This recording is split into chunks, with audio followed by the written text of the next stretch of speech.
2023년 1학기 중간고사 생명과학원 일산 동고 내신 분석입니다. 문제가 신경 처음부터 근수축 부분까지였고요. 아무래도 이제 처음부터 대사 증후군이라는 부분까지는 계산보다는 좀 이해도나 암기, 그 다음 언어적인 부분 이런 것들을 요하는 문제예요. 주요 문제가 최근에는 이제 세균이나 바이러스가 어떤 특징이 있는지 없는지, 그 다음 소화계, 순환계, 호흡계, 배설계가 각각 어떤 특징을 가지고 있는지, 그 다음에 ATP, ADP 이런 특징들에 대해서 이제 OX를 가지고 분류하는 문제들이 많이 나오거든요. 일산 동고에서도 이제 14번 문항 같은 경우가 대표 문항 분석 보시면 아시겠지만 그런 유형의 문제가 나왔고요.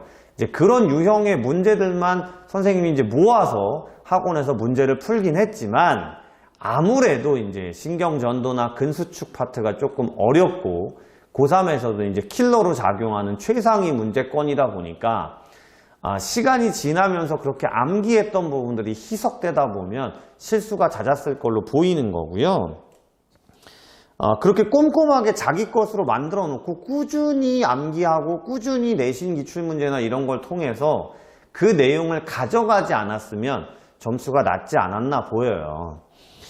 우선은 객관식 문제 22문제로만 구성되어 있습니다. 문제 수가 적어요. 그러다 보니까 한 문항당 점수 배점 이제 높죠. 그러다 보니까 이제 실수해서 틀리거나 하면 바로바로 떨어지게 되는 거고요. 근수축 2문제, 신경전도 2문제가 나왔습니다. 물론 기존 내신이나 학평, 고3 학평 정도 수준이었긴 하지만 이 신경전도나 근수축 자체가 어려운 친구들이 있어요. 연습이 잘 안 된 친구들. 그럼 그런 친구들은 앞에서 실수하고 뒤에 것까지 틀리면 점수대가 많이 낮겠죠. 이제 그렇게 보이는 문제들이 출제가 됐어요.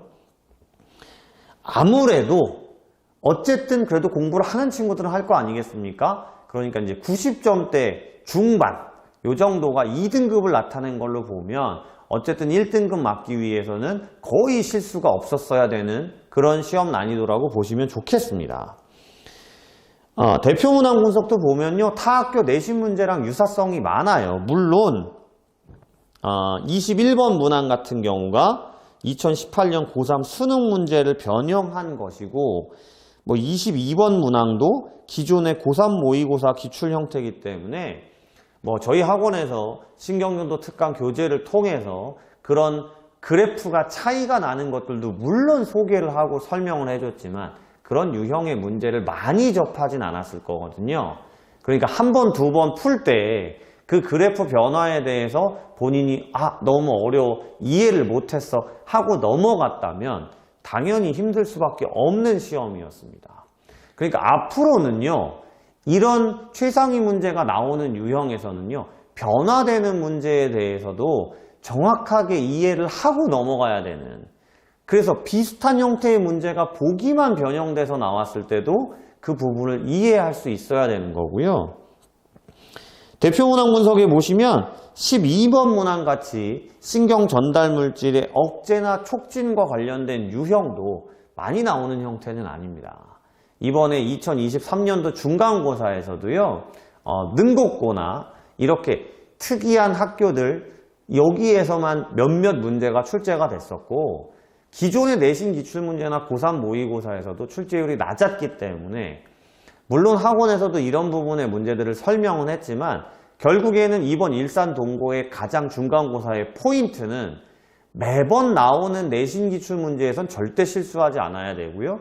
그 다음에 두세 문항 정도에서 독특한, 특이한 이런 문제들이 출제가 됐기 때문에 앞으로도 그렇게 독특하고 특이한 문제들을 학원에서 설명할 때는 선생님도 물론 이런 문제가 많이 나오는 편은 아니야 라고 설명은 하겠지만 그런 부분에 대해서 출제율이 우리 학교는 많이 나오는구나 라고 생각해서 그 부분에 대해서도 반복적으로 그리고 기본 형태의 문제를 절대로 끝까지 암기가 희석되지 않도록 준비해야 되겠구나. 당연한 얘기겠지만 이렇게 시험 대비를 하는 것이 생명과학의 특징이구나 라는 것이 이번 중간고사의 총평이라고 생각하시면 좋겠습니다.